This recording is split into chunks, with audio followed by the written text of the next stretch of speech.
Seorang mahasiswa didorong hingga terjatuh oleh oknum polisi saat berorasi dalam aksi unjuk rasa di depan Mapolres Palopo, Rabu, 21 Mei 2025. Aksi unjuk rasa ini sebelumnya dilakukan oleh puluhan orang dari Laskar Merah Putih Indonesia Kota Palopo. Mereka mendesak kepolisian segera menindaklanjuti laporan dugaan penyimpangan anggaran di PDAM Mangkaluku Palopo. Massa juga meminta dibentuknya tim khusus untuk menyelidiki pembangunan baruga di Istana Kedatuan Lu. Selain itu, mereka menuntut semua kasus dugaan korupsi dilaporkan masyarakat segera diusut tuntas.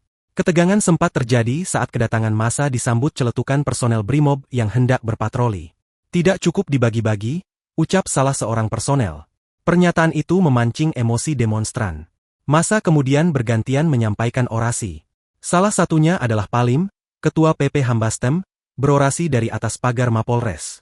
Namun, saat Palim menolak turun dari pagar, KB Oreskrim Polres Palopo, Ibtu Jumrang, terlihat kesal dan langsung mendorong Palim hingga terjatuh. Akibatnya, lampu pagar Mapolres pecah terkena tangan Palim. Merasa diperlakukan tidak semestinya, Palim melalui Laskar Merah Putih Indonesia melaporkan Ibtu Jumrang ke Propam. Secara pribadi maupun kelembagaan, kami mengecam tindakan oknum tersebut. Kami sudah melapor kepada Propam terkait dugaan tindak kekerasan yang dilakukan oknum tersebut, kata Palim, Kamis, 22 Mei 2025.